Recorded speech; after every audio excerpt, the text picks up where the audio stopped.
Клонированная собака якутской лайки побывала на охоте и доказала, что она ничем не отличается от своих собратьев. Как живет собака-клон и в каких условиях, расскажет Дмитрий Тымыров. Керечана – одна из двух собак, которых клонировали в Корее в прошлом году. Охотиться ее начали учить еще с 8 месяцев. Сегодня собаке 1,5 года. И вот недавно она вместе со своим хозяином вернулась с охоты. Охотились на соболя в Алданском районе. На соболя она как бы с небольшим желанием идет. Ну, как бы мы добыли соболя, но она такого особого интереса не проявляет.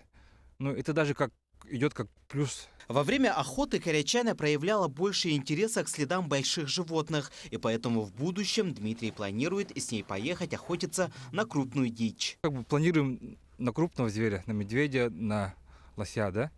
А в этом году как бы нам не пришлось на них охотиться. А так она интерес большой проявляет. Как отметил Дмитрий, у корячана генетический отец охотился на лося. И, возможно, эти качества передались и ей. Сегодня корячана, несмотря на то, что она клон, не содержится в каких-то особых условиях. И содержим даже как обычную собаку. Никаких там у нее привилегий нету. Там немножко спартанские условия. Она вот немножко исхудала за месяц. За месяц охоты немножко исхудала.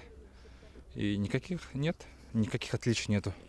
Живет, как и все собаки, на улице, питается кашей. Сейчас Дмитрий ждет, пока корячана созреет для вязки. И уже в следующем году она может плодиться. Даже есть предположительный кобель, с кем будем вязать.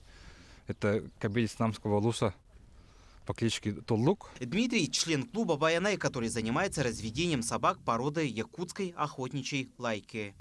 В 1950-е годы порода таких собак почти вымерла. Тогда массовая эпидемия уничтожила почти 90% популяции. И сейчас найти породу охотничьей лайки является сложным для охотников. И сейчас клуб активно работает над возрождением этой породы. Эти собаки не только хорошо переносят суровые зимние условия нашего региона, но и являются хорошими охотниками на диких животных, что так необходим для пропитания коренных народов Якутии. Дмитрий Тымыров, Георгий Григорьев, Якутск.